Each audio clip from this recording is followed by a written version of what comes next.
कि घर में महाभारत होने के बाद रेणुका चली जाती है घर से अपने डांस एकेडमी में, और वहाँ पर जाकर वो अपने स्टूडेंट के साथ भी इसी तरीके से थोड़ा कड़क स्वभाव में बातचीत करती है।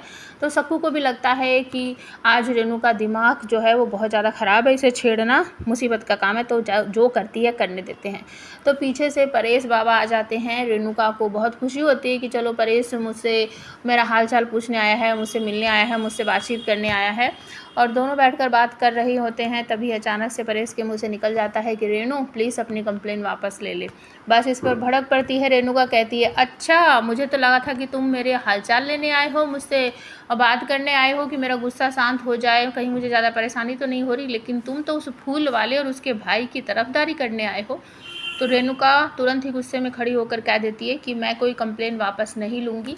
जब सचिन का नाम आता है बीच में और परेश बाबा समझाते हैं कि देख रेणु, बहुत सारी बातें ऐसी हैं जो हमारे घर में भी है, और हमारे बच्चों ने भी बहुत सारी गलतियां की है। क्या हमने उनको पुलिस से पकड़वा दिया, उन पर डंडे पड़वाएं? क्या नहीं ना। तेजस ने कितनी सारी गलती की है, सचिन की कोई गलती ना होते हुए भी तू उससे इतनी नफरत करती है, सब कुछ तुझे पता है, उसके बाद भी तू इतना गुस्सा क्यों कर रही है? वो बच्चा है बेचारा दिलीप, उसे माफ़ कर दे। और ऐसा तो है नहीं कि तूने उसके साथ कभी कुछ किया नहीं। तेजस ने, रोशनी ने और तूने उसके साथ कितना गलत व्यवहार किया, उसको चोर कहा, उसकी बेइज्जती की, उसका बैग भी उससे छीना, उसकी तलाशी ली। इतना कुछ करोगे अगर किसी निर्दोष बच्चे के साथ तो वो बदला लेना तो सोचेगा ही।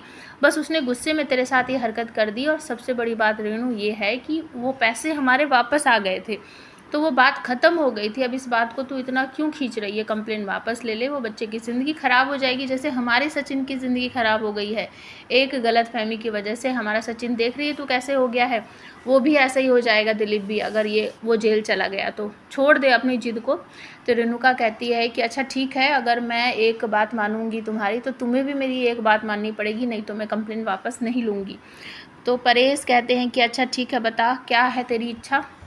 तो रेणुका बोल देती है कि मैं अपनी कंप्लेन आज ही वापस ले लूँगी, लेकिन वो फूल वाली जो है ना वो मेरे घर में नहीं आएगी, मैं उसे अपने घर में आने नहीं दूँगी।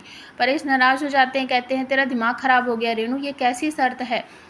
साइली हमारे घर की बहू है और हम उसे अपने घर से कैसे निकाल सकते हैं? ये दोनों बात अलग अलग हैं।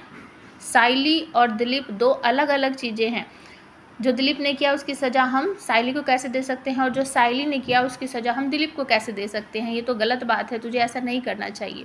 तो आप हमें कमेंट करके बताओ, क्या रेणुका समझ जाएगी और साइली को अपने घर में आने देगी? प्लीज़ कमेंट ज़रूर कर देना।